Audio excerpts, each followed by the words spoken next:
I just finished playing NieR, the Square Enix RPG, released last year on the Xbox 360 and the PlayStation 3. And NieR is one of those games that is terribly incomplete compared to the quality of other games that are available.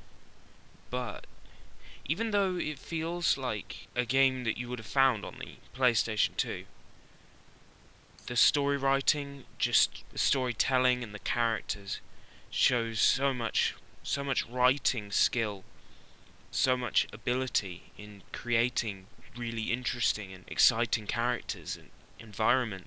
NieR is a game that you find yourself drawn into. When you start it, you might be a bit disappointed. The way that it plays, the way that it feels, but it's not the kind of game to get disappointed with. As much as now that I've beaten the game with all 4 endings, I'm still confused on some parts of the story, some things that I wish that they had clarified, but that doesn't change it being such an amazing game, which is what it is. It's just, I'm not one of these arty people like Matt Fox who describes a game as an experience, but if I was someone who did that, then NieR would be the game I would call an experience.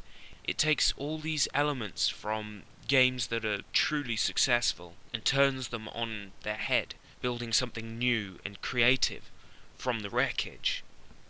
It feels partway between Twilight Princess and Shadow of the Colossus, with sprinklings of Monster Hunter, and its influences are in the right place, but it isn't a sum of its influences, not like games such as Conan or Golden Axe, which are so blatantly influenced by God of War that they just are God of War.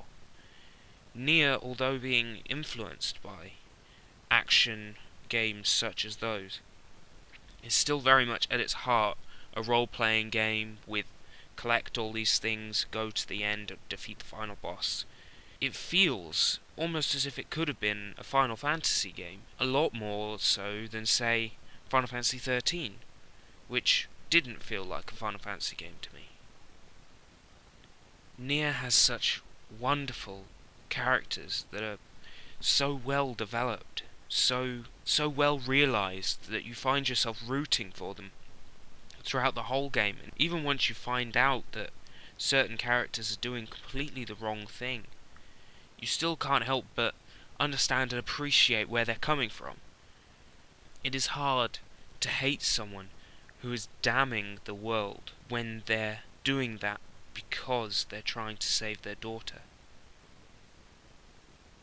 And that even at the short moment where they think this might not be a good idea, they still shrug their head and deliver that final blow to the final boss. Even at that short moment there, when you can see the main character realise it might not be a good idea, and he shrugs that off and still delivers the final blow.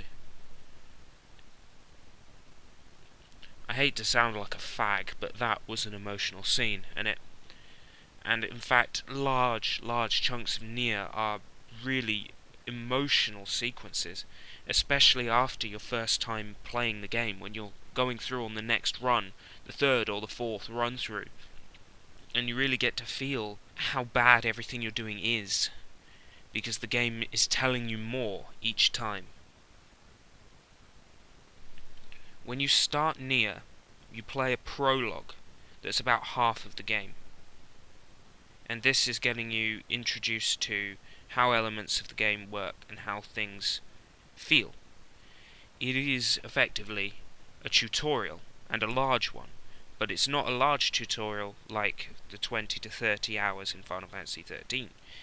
It's more a sort of 5 or 6 hour tutorial, and once you've completed the prologue, you never have to play that again, because when you beat the game and you choose New Game Plus, or rather you continue from your existing save file, it places you not halfway through the game, but just after halfway through the game.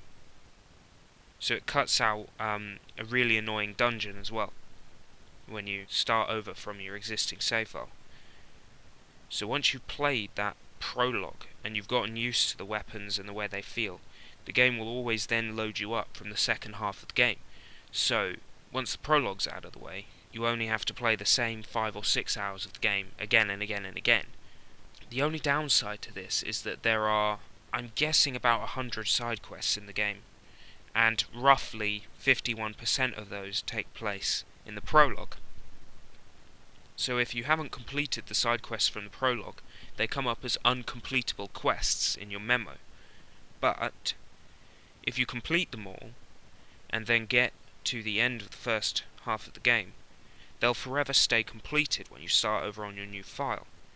That means you can have as many attempts as you want at all the side quests in the second half of the game, because if you don't complete them, you still keep all your items for them, but the side quests restart.